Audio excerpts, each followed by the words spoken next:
Question number 2, Fletcher Tabuteau. Thank you, Mr Speaker.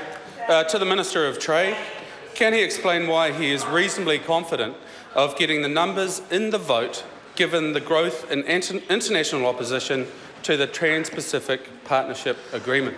The Honourable Todd McLeay. Mr Speaker, on behalf of the Minister of Trade, that's not actually what he said. What Minister Grosser actually said was, and I quote, "I assume the professional political managers in the US would have never introduced this legislation unless they were reasonably confident of getting the numbers in the vote." Quote finished. Mr Speaker, that seems to me to be a clear statement. New Zealand welcomes the progress made on Trade Promotion Authority in the US. Its passage will be an important step in opening the door to the endgame from the TPP negotiations. But of course, the passage of Trade Promotion Authority is obviously a matter for the US Congress.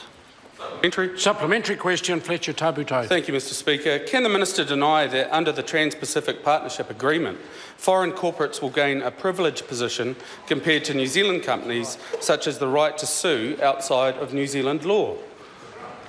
Honourable Todd McLeay. Mr Speaker, successive New Zealand governments have concluded FTAs with balanced investor-state dispute settlement provisions. They protect New Zealand investors abroad while safeguarding our ability to regulate for legislative policy proposals in New Zealand.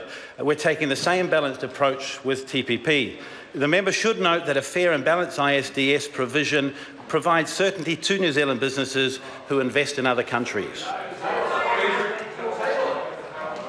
Supplementary question, Fletcher Tabuteau. Thank you, Mr Speaker. Can the Minister explain how New Zealand will cope with the multi-million, even multi-billion-dollar lawsuits, given the growing trend by large corporates in very recent times to take advantage of these ISDS clauses in other free trade agreements around the world?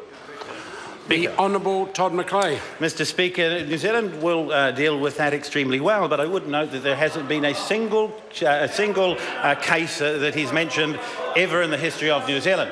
Of course, Mr Speaker, this is a provision that could well be negotiated in a trade agreement that is no different than other trade agreements that New Zealand has negotiated. Indeed, the process is the same with this agreement as it was with the China Free Trade Agreement. An agreement was negotiated at the time that New Zealand First was propping up the last Labour government. Order.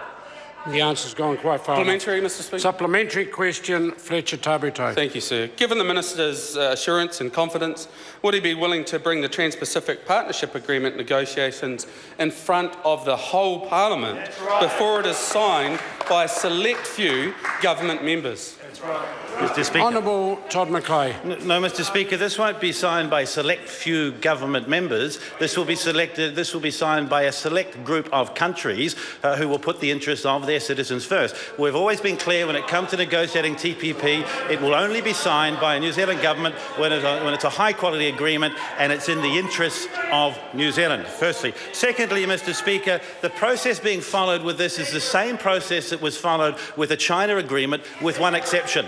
The TPP has been widely consulted on one additional time that was the case when the China agreement was being negotiated, an agreement that was negotiated by the Labour government at the time it was being propped up by New Zealand First.